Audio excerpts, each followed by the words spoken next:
It's a day out from the South Carolina primary, and the race has been shaken up by the departure of Texas Governor Rick Perry and a fiery final televised debate where Newt Gingrich blasted the national media for examining his private life and previous marriages, but particularly allegations from his second wife that he asked her for an open marriage. They're allegations that on the face of it could have been very devastating here in the conservative South. But polls show his campaign is still surging, that he has the momentum. Joining me is a prominent Tea Party activist, Alan Olson. Alan, there are polls out this morning after the debate, 3 of them, showing that Newt Gingrich is not only surging, but he may now have a lead. What do you make of that? I think he's gaining momentum. Clearly he's got the surge, and the momentum's in his corner right now, and he's going to win tomorrow.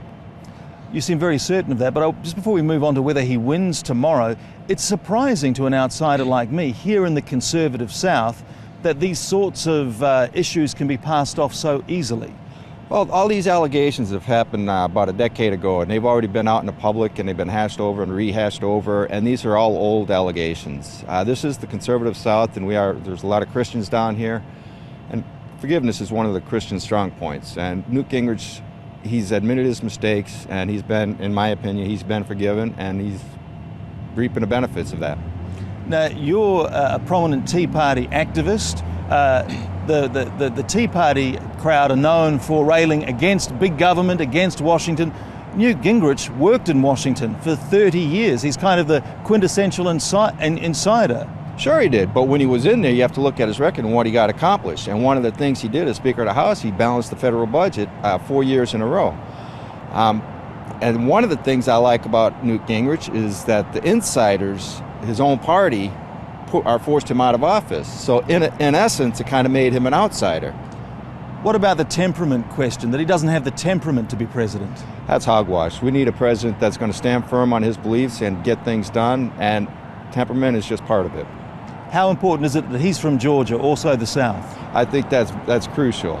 Southerners usually tend to stick together, and I think he's got a loyal following here in the South. Why Newt Gingrich and not Mitt Romney? Romney care. That's the main thing. That's the main issue in and of itself. One of the things the grassroots is going to be fighting Obama on is Obamacare.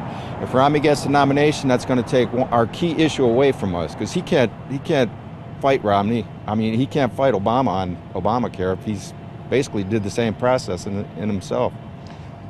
How much does it hurt him in your eyes that he's the preferred establishment candidate?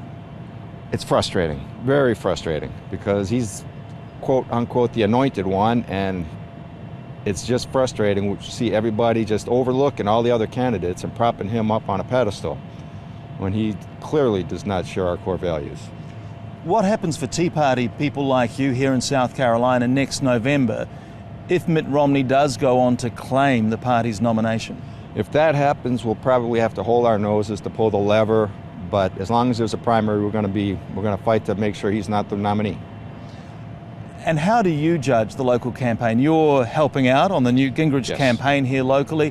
What are you seeing this close now to primary day? I'm seeing everyone breaking towards Newt Gingrich right now. In the grassroots movement, it's clear he's got the momentum, the surge is there, and you've seen the last 2 debates he's had, he's command performances, and he's reaping his benefits from that now. So what happens tomorrow in your view? Newt wins. By much? By a landslide. A landslide? Absolutely. He's going to trounce him. Thanks, Alan. Heading into South Carolina, Mitt Romney was seen as the inevitable choice of his party. But after losing in Iowa on a recount, instead of winning by 8 votes, he lost by 30.